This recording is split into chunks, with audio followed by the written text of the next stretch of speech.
Uh,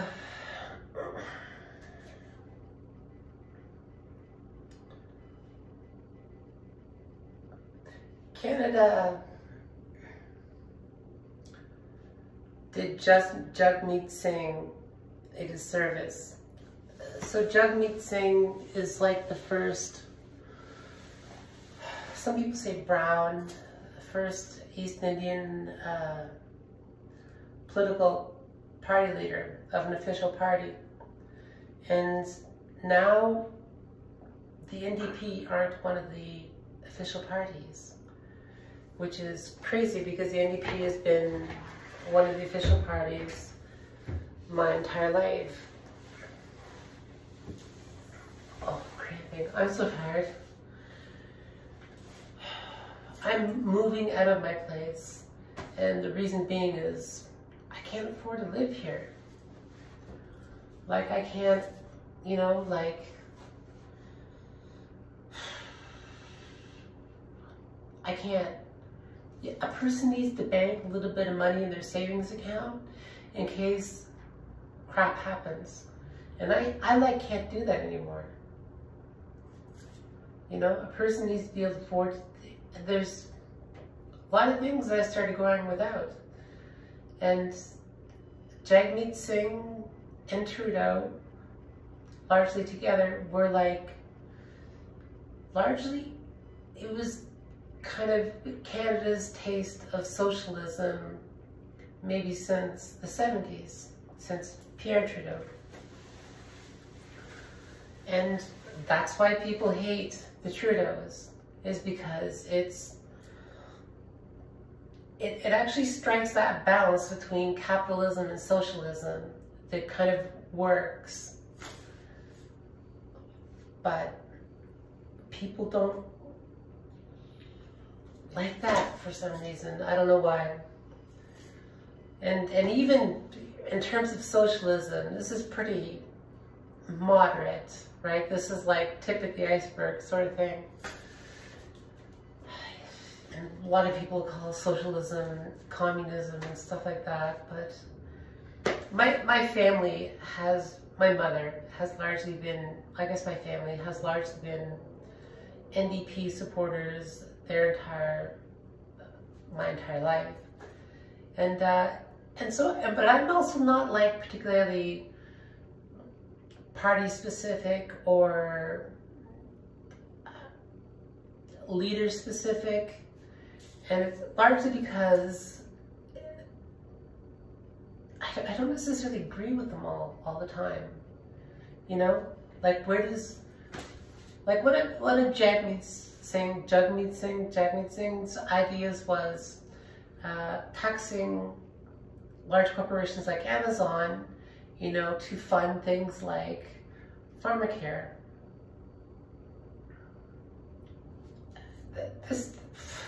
How much money does a large corporation we all buy from have to have at a certain point, right? How much? You know, like when you are a multi-billionaire, when you're the richest bitch in the world, how much more money do you need? I guess it's a fucking bottomless pit, you know? And the way things are going nowadays in terms of fascism and how fascism interacts with corporations, you know, for example, IBM created a computer to enumerate the Jews and the death of the Jews. They created a tally machine for the number of deaths. And here they are today, still building computers, doing technology, and just other things, crazy things like that that's happened out through history. And one of the reasons why people keep saying that the reason why Jagmeet Singh or what the NDP have dropped out of becoming one of the major parties and has been replaced by the Bloc. The Bloc, which I don't quite understand, because the Bloc is technically a Quebecois separatist party You know, that's its origins, and now somehow it's running in the lead to be leading the country. I don't quite follow the logic, unless the logic is like, unless we do things the Bloc's way, then we're going to pull out and do what? Become part of New York? I don't know. And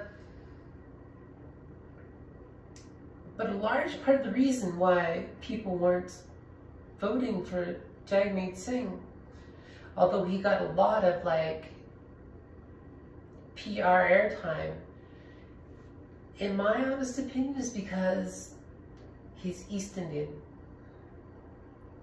right? I don't judge Carney. I don't know Carney. The current Prime Minister of Canada, I don't know him. I don't know him. I can't say he's going to be great. I can't say he's going to be bad. I don't know. I don't know. It's just like, here I am. Here's an election. Vote for me, and won with the majority, which is good because the way things are going in Canada, you know, in terms of like conservatism, is largely kind of bordering fascism, right? It's becoming more and more prevalent. You know, the Bloc is a much more conservative party than, say, the NDP, right? And now the NDP are not in fashion anymore, and the Bloc have replaced them, right? So you have the Conservatives, the Liberals, and the Bloc as the three major parties, and these are relatively three conservative parties. You know, it's kind of like there was kind of like a bit of a renaissance going on over the last 5 years. Things changed a lot, you know.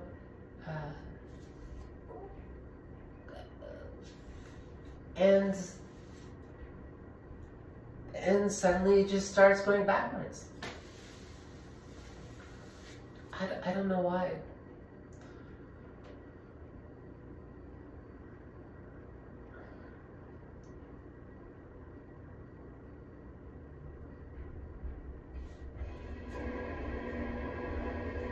But when I first saw Jagmeet Singh,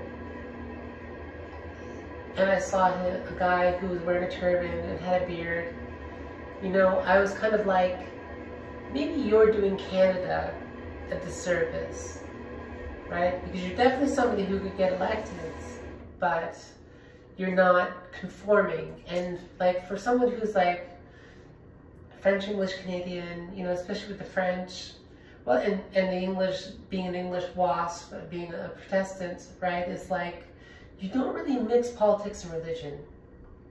That's a bad thing.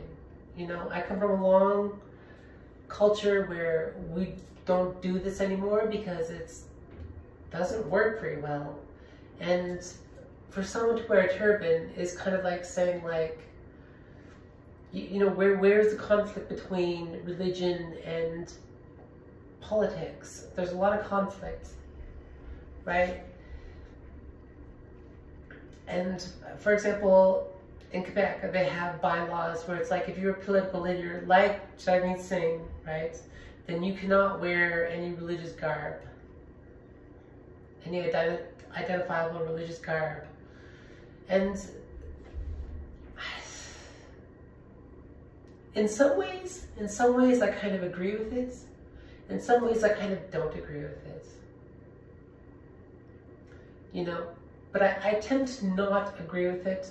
And the reason being is like, someone like Jagmeet Singh, right, who in a way, because he does things like supports LGBT rights, supports trans rights, supports the homeless, supports the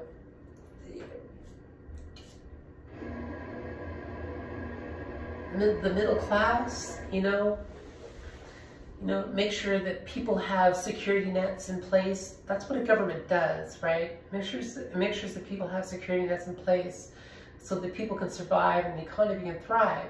For example, single moms who have children, right, do you want them to go out into the workforce and break the cycle of poverty that they may be in, right? Because they're coming off of welfare, right? Or do you, and have those kids, you know, learn what it's like from their role model to go out and work and survive and thrive in a single parent family versus be a welfare mom, and how to survive as a welfare mom, right? You know, to do that, you need something like daycare, you need kindergarten, right? And you need to be able to afford it.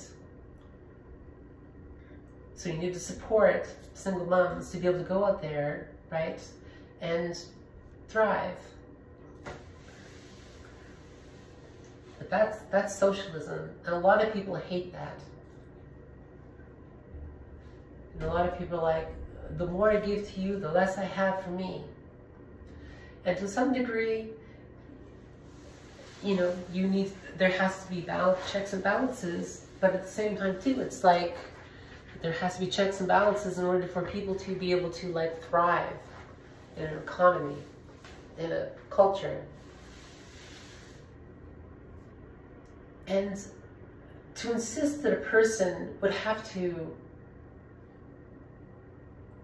know, I feel like Jagmeet Singh kind of like found a compromise and probably influenced his culture, perhaps his religion in Canada, you know, that like for the better in terms of something like trans rights, LGBT rights, right? Because when it comes to religion, we all cherry pick. We agree with this, we don't agree with that, you know? I'll do this begrudgingly, but I don't like it. I'll do this happily because I do like it. And it's always like that. It's like that with Buddhism. It's like that with everything. You know, and you have to be able to do things like compromise and cherry pick and discriminate. You know, you have to discriminate properly. You know, but for example, one of the things about someone like Jagmeet Singh is that like, why is it in today's day and age that, you know, in 2025, where it's like we don't want to vote for a woman, we don't want to vote for a white woman, a woman of color, we don't want to vote for a person of color, a man of color, or a person who's, I can't say of a different culture because Jagmeet Singh is of our culture, right?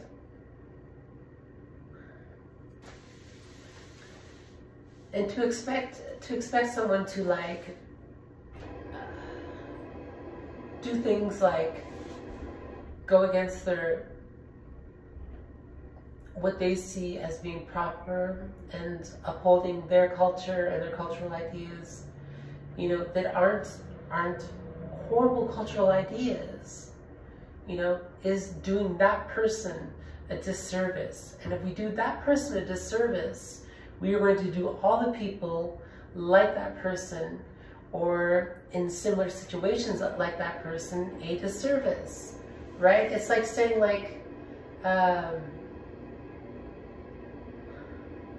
am not a French, English, Irish, German, Canadian, right? I am American, right? Look at the fucking uproar that happened, right? When you have Donald Trump saying like, oh, Canada is the 51st state, Trudeau is the governor, right? You had all kinds of Canadians that came out and said, no bloody way, no bloody way. This is my identity, this is who I am, this is my citizenship, this is how I identify, right? I am not like you, I am like me, right? And why is it that someone like Jagmeet Singh can't do the exact same thing? Why is it that someone like Jagmeet Singh can't borrow parts from his religion? You know, like, for example, Sikhism is kind of very culturally political, religious, and there's a warrior aspect to it. You know, so Jagmeet Singh will say things like, I'm fighting for you.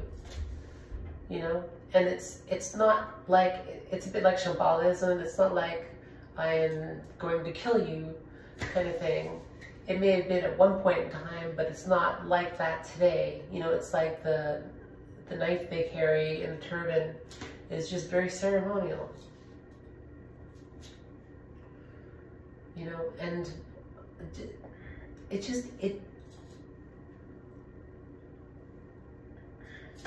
I don't know. I don't know, Carney might make a great prime minister. Carney apparently was head of the Bank of Canada, CEO of the bank, governor of the Bank of Canada. You know, that's somebody who has a good economic background, a good political economic background, you know, who be well qualified for the job, as opposed to maybe the guy who just heckles the prime minister. You know, and you have someone like Mark Carney who's not up there like trashing someone like me, whereas you have someone like Pierre, who's leading Conservatives, trashing someone like me, right? Or making my life difficult, you know, whilst you have someone like Carney, you know, focused on, you know, paying attention to like poverty and paying attention to things like housing, right? You know, that you have someone like Pierre, like copycatting everybody else, which is something that the Conservatives do largely, right? And doing it, trying to do it their own way.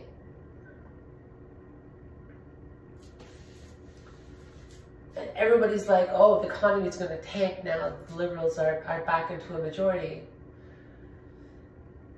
I don't know about that. Maybe the economy is going to thrive. Maybe this guy is a great economist. He was the governor of the Bank of Canada. You know, and I also feel that like Jagmeet Singh would have also made a great prime minister.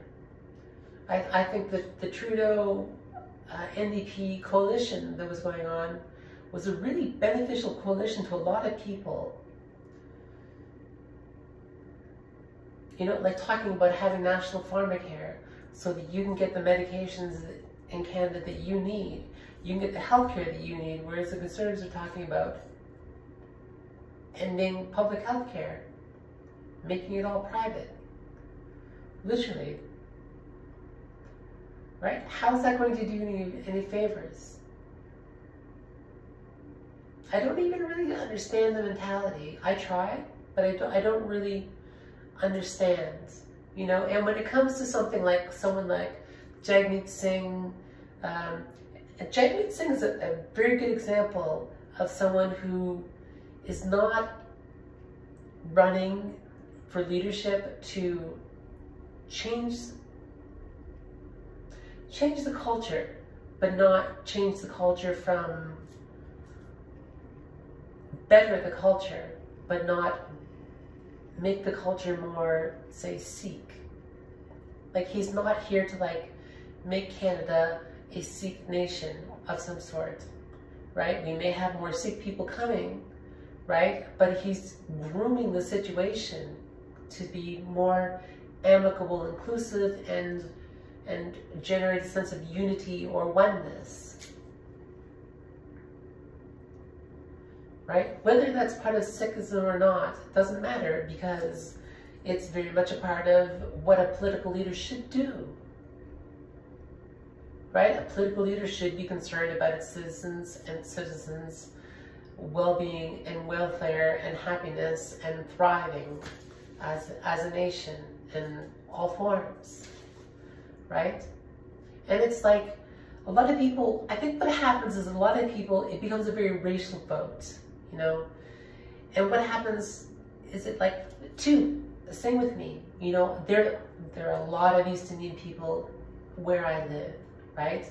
And I could be on a train and it can be virtually all people of color, and I'll be the only white person. I'll be the only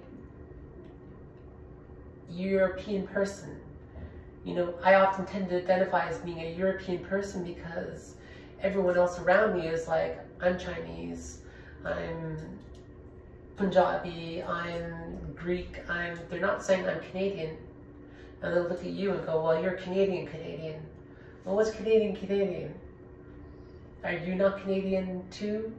Are you not a part of this culture? Is this not like a multicultural culture?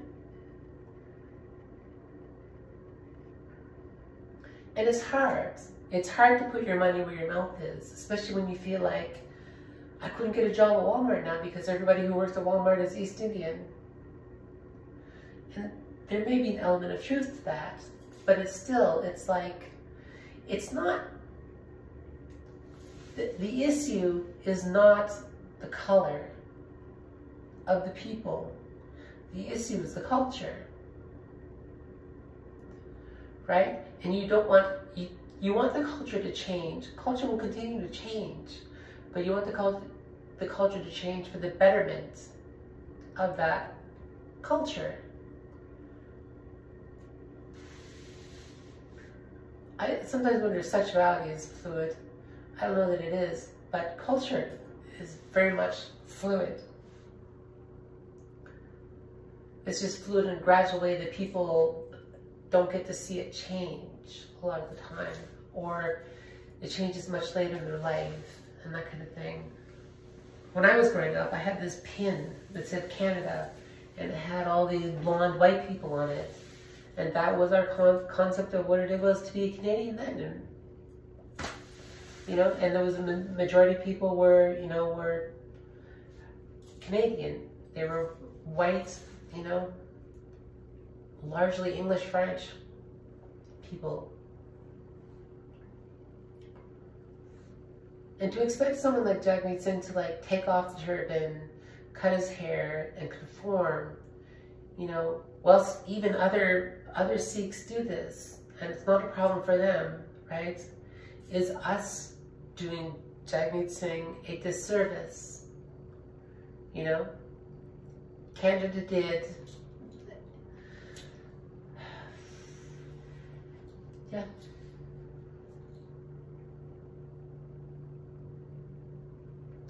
I don't know why he destroyed the coalition with Trudeau. I think that was running fairly well.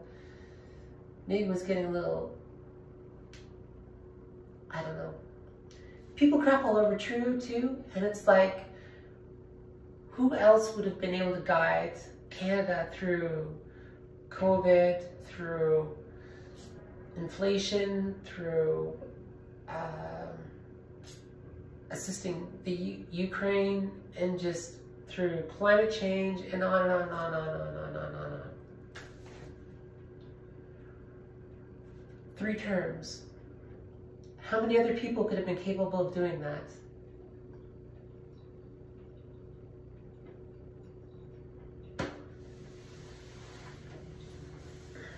You know, how many other people are capable of like supporting the healthcare system, you know, during a massive crisis where many, many people are dying, right? And not have it go under. Sure, it wasn't solely him, but, you know, like, to be realistic, you know, and be supportive of LGBT people at the same time. Whereas nowadays, it's like, people are just like, oh, that's bull crap.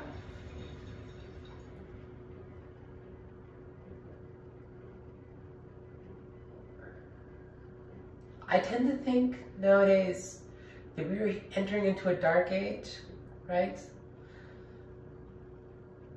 Where politics and corporation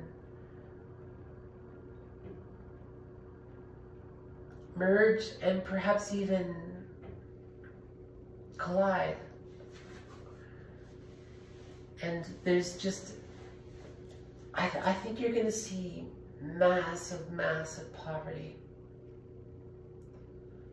Massive, massive poverty in Canada, where that normally has not been the situation.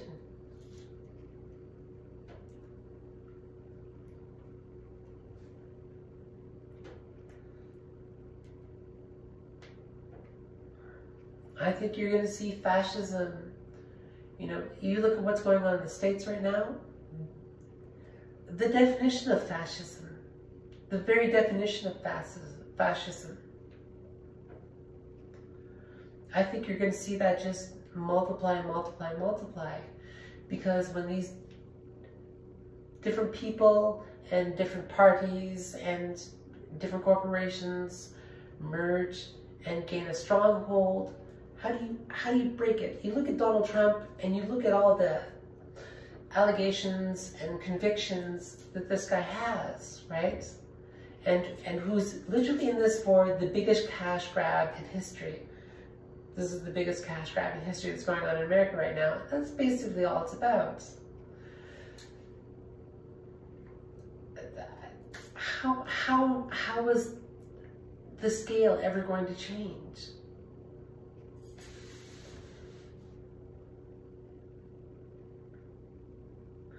Are people, I don't even want to suggest what may happen or may not happen because I don't want to influence the situation. But like, why would people elect Donald Trump, you know, with a horrible record, right, who's been impeached and whatnot, versus Kamala Harris, who has this clean record and is progressive, you know, just because here in North America we don't want to elect somebody who's a person of color or a woman.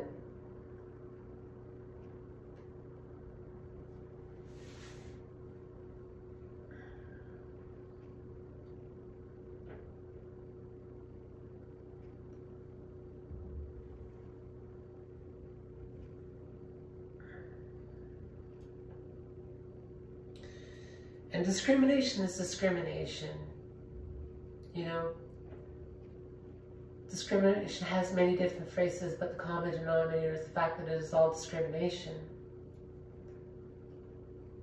And I really think that, like, you keep hearing these newscasts and they all say, you know, well, it's not the NDP, it's Jagmeet Singh. You know, and you would read in like threads, well, I would vote for the NDP, but I'm not going to vote for you. And they don't give a reason why. They don't say, I'm not going to vote for you because you ate a baby. Or because you don't encompass the values that I encompass when it comes to something like the New Democratic Party.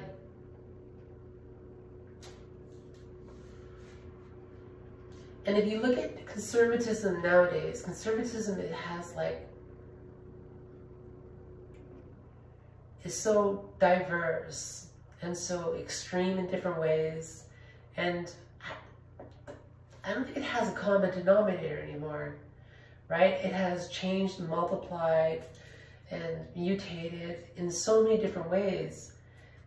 I think that is going to be the future of politics and economics.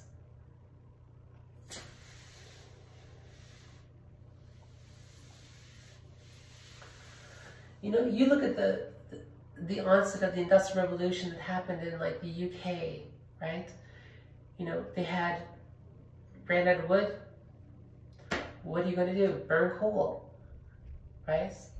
They created the steam turbine engine at that point, right? But who did they have to pick the coal? Children.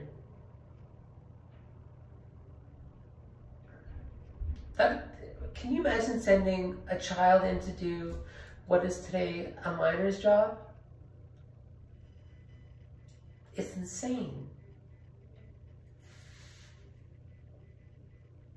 But that is the height of capitalism.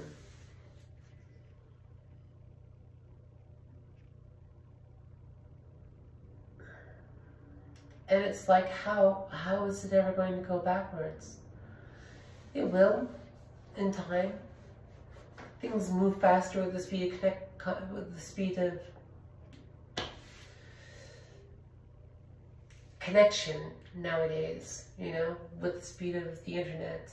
Things move a lot faster, happen a lot faster, change a lot faster.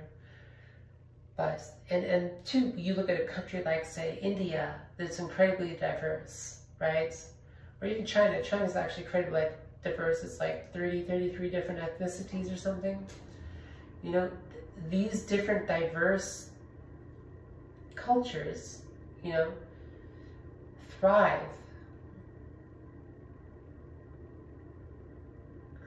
They thrive, not always in the best way, but they thrive. You take the UK, for example, right? You know, the UK and the Commonwealth, right? You know, this was, there's so much diversity, even in terms of something, it's reflected largely in accents, right? In somewhere like England, you know, and that culture has spread out all around the world, you know, was the modern infrastructure of the modern world, right? Why? Diversity in such a small spot. It's also kind of the end of Europe, and so everything kind of funneled through there and then overseas.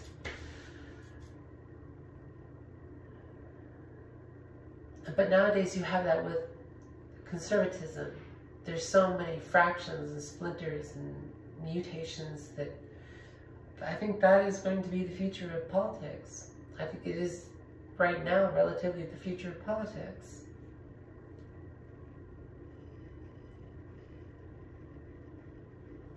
Even though the conservatives haven't gotten into power.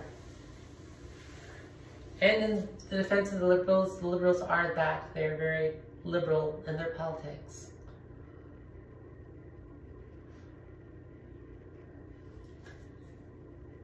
But I just think it's really, really sad where, you know, like,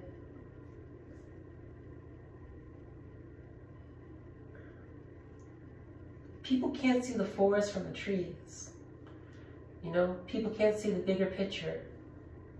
People can't see that someone like, you know, it's good to like elect a person of color.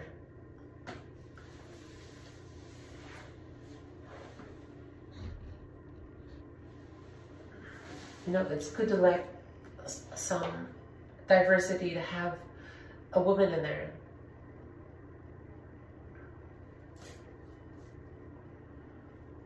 Diversity and variation in and of itself is a good thing. It's also very difficult. You know, like I had a friend of mine who was Chinese, and she said, living in a multicultural society is very difficult. And that was coming from her point of view as a Chinese person in Canada. You know, and I understand. I get it. It's even intimidating, you know, like how are you going to survive when you are the only person of your color, you know, in this entire warehouse store that you can see at the moment? How are you going to get hired when your face isn't like everybody else's face, right? Well, what happens if what was it like when the inverse happened, right? When you were a person of color inside a vast majority of faces like mine, right? I remember trying to get a girlfriend of mine hired in a place that I was working. She was a student in university, and they were like, "Oh, she's a Jane Doe," and I'm like, "What do you mean?" And they're like, "We don't know her." We had a few black people. We had a Native person working there, right? But it was largely a white person majority.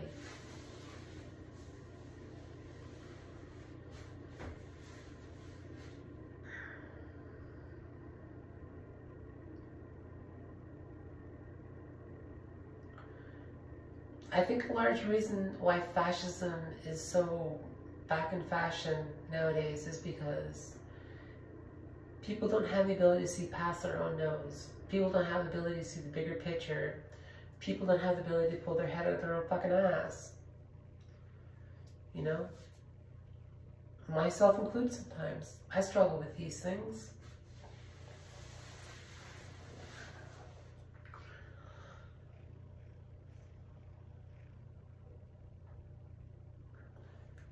But at the same time too, it's like if you think that you're going to stop multicultural societies or globalization, you know, which is very much an aspect of multiculturalism, good luck.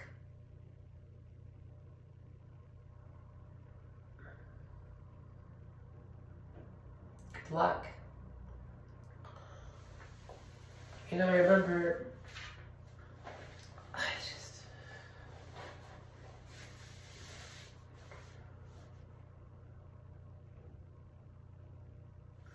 I really quite think that human stupidity is as infinite as human intellects, human enlightenment. You can't seem to have one without the other. But also too, it's like we have very short memories, and we're a very selfish animal.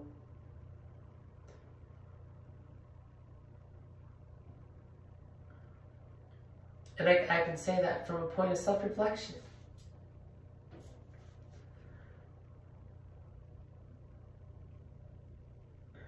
When I saw Jagmeet Singh come onto the scene, I was just kind of like, oh, this is not going to go well. Why wouldn't he take off the turban? Why wouldn't he cut the hair? Shave the beard off? What's the big deal? Lots of other Sikhs do it. Right? Is he not doing Canada's service? And over the course of the last decade, or however long it's been, it's kind of like I came to realize that, like, no, actually, we are doing Jagmeet Singh a disservice. So much so to the point that the party, NDP, which has been a party my entire life, you know, aren't one of the major political parties anymore.